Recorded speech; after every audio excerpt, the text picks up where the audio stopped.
Sussex is no stranger to playing host to the eccentric, the alternative, and the outlandish. It is home to groups such as the Bruderhof compound and its own branch of the anarchist Black Cross network. But perhaps the most notable and recognized of these Lewes Bonfire, an annual event held on November 5th in commemoration of the 17 Protestant martyrs who were burned at the stake in Lewes for practicing their faith, and in remembrance of Guy Fawkes, who was arrested in 1605 for attempting to blow up the British Parliament. I've come to Lewes, the county town of East Sussex, to observe the festivities for myself. Even now, at midday on the 5th, it's clear the town is gearing itself up for something big.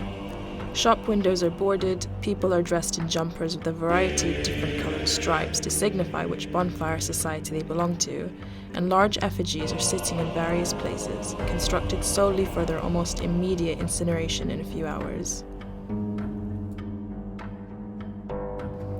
As I walk around, I repeatedly see this flag being waved, a blue banner with 6 yellow birds on it. It turns out that this is the flag of Sussex.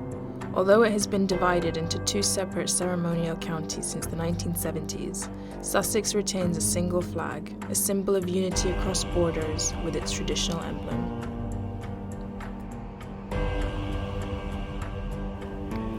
Although on the surface, Lewes comes across much like many other small towns across England, this rapidly changes after the sun goes down and the streets become drenched in flame.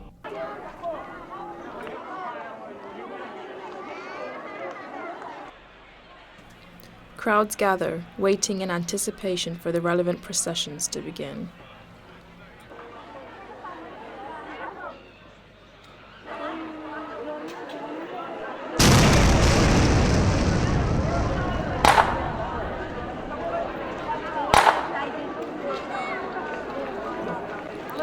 Six societies, hundreds march dressed in a variety of costumes, ranging from smugglers to soldiers. Until 2 years ago, Borough Bonfire Society routinely wore Zulu costumes and put on blackface, but following external disapproval, they declared that they would cease the practice. While the crowds may not look uniquely huge, approximately 80,000 spectators arrive in Lewes each year to see the celebrations, which for a town with barely 20,000 residents certainly seems significant. The turnout may be smaller this year following repeated efforts by the town council and local authorities to lower the numbers coming into Lewes. Trains running to the area have stopped by 6 p.m. and there are blockades at all the entrances to the town.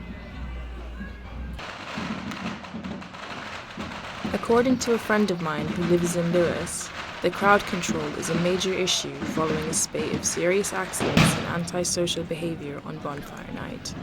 A few years ago, a 17-year-old lost his foot after trudging on a firework as it exploded, and multiple people reported having rookie fireworks thrown through their letterboxes, which has led to their sale being nigh outlawed in Lewes except by actual bonfire societies. Is an expression of South Saxon culture.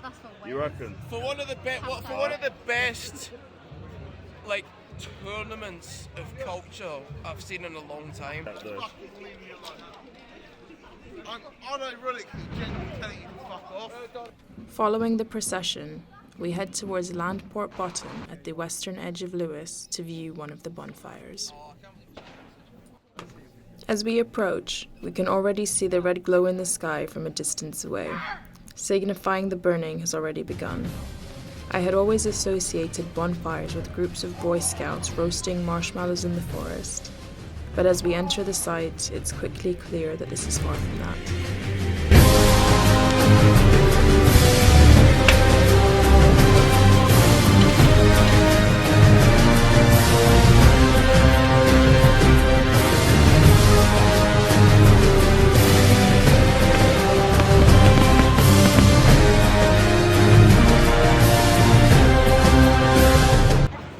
Just a proper evening of Sodom and Gomorrah.